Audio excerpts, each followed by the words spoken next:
हूं अंकुर और आप देख रहे हैं सत्यहिंदी.com। हमें खुशी इस बात की है कि आप हमारे सभी प्रोग्राम्स को पसंद कर रहे हैं और आपसे हमारा रिश्ता मजबूत हुआ है। और इस रिश्ते को और मजबूत करने के लिए डिस्क्रिप्शन में दिए गए लिंक पर क्लिक करिए, जिससे हमारा रिश्ता और मजबूत होगा। आइए अब एक नजर डाल लेते हैं अब तक की सुर्खियों पर। भारत में कोरोना वायरस से संक्रमित लोगों की संख्या 42,836 हो गई है, जबकि 1389 लोगों की मौत हो चुकी है। इसके अलावा 11,761 लोगों का सफलतापूर्वक इलाज भी किया जा चुका है। वहीं 29,685 मामले सक्रिय हैं और उनका इलाज चल रहा है। बिहार के मुख्यमंत्री नीतीश कुमार ने कहा है कि बिहार लौटने वाले मजदूरों को 21 दिन तक क्वारंटीन में रहना होगा। इन लोगों को इस दौरान बिहार सरकार की ओर से हजार रुपए भी दिए जाएंगे। नीतीश कुमार के मुताबिक अब तक 19 लाख लोगों को हजार रुपए दिए जा चुके हैं।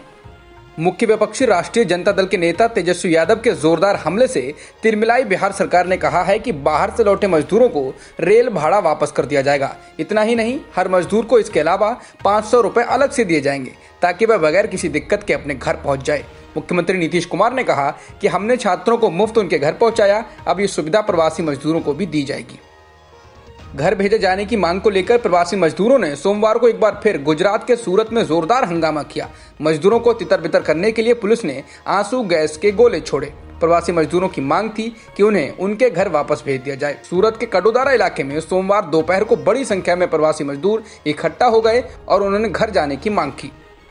दिल्ली में लॉकडाउन में सोमवार से मिलने वाली छूट का केंद्रीय स्वास्थ्य मंत्री ने विरोध किया है। इससे ये तो साफ हो गया है कि इस मुद्दे पर केंद्र और राज्य सरकार पूरी तरह एक साथ नहीं है। स्वास्थ्य मंत्री हर्षवर्धन का मानना है कि दिल्ली सरकार को लॉकडाउन में न्यूनतम छूट देनी चाहिए।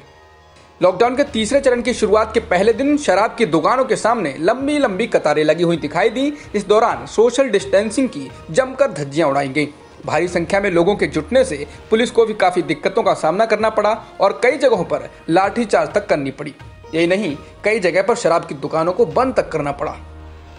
कोरोना वायरस के खौफ के बीच असम में अफ्रीकी स्वाइन फ्लू ने दस्तक दे दी है। न्यूज एजेंसी पीटीआई के मुताबिक असम सरकार ने कहा कि इस फ्लू के कारण राज्य में अब तक 2500 सुअरों की मौत हो चुकी है। असम के 7 जिलों के 306 गांवों में सुअरों के मरने की घटना हो चुकी है।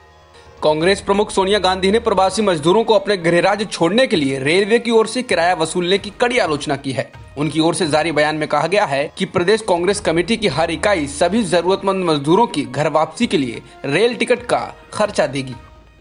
प्रवासी मजदूरों से रेलवे की ओर से किराया वसूलने पर कांग्रेस नेता राहुल गांधी ने भी ट्वीट कर पूछा है कि एक तरफ रेलवे दूसरे राज्यों में फंसे मजदूरों से टिकट का भाड़ा वसूल कर रही है, वहीं दूसरी तरफ रेल मंत्रालय पीएम केयर फंड में 151 करोड़ रुपए का चंदा दे रहा है। जरा ये गुत्थी सुलझाइए। मुख्यमंत्री अरविंद केजरीवाल ने दिल्ली से लॉकडाउन हटाने का संकेत दिया है। उन्होंने इसके साथ ही उन सेवाओं का ऐलान किया जिसे तीसरे चरण के लॉकडाउन के दौरान खोल दिया जाएगा। दिल्ली के मुख्यमंत्री ने कहा कि राज्य अस्पतालों और स्वास्थ्य कर्मियों के साथ कोरोना का सामना करने के लिए तैयार है। उन्होंने ये भी कहा कि कंटेनमेंट जोन को छोड़कर दूसरे इलाकों को खोल दिया जा सकता है। दिल्ली के मुख्यमंत्री ने यह भी कहा कि निजी दफ्तर 1/3 कर्मचारियों के साथ खोले जा सकते हैं। सूचना प्रौद्योगिकी, हार्डवेयर मैन्युफैक्चरिंग, आवश्यक वस्तु से जुड़ी सुविधाएं खोली जा सकती हैं। अब तक की खबरों में इतना ही। बाकी खबरों के लिए बने रहिए सत्यहिंदी.com के साथ।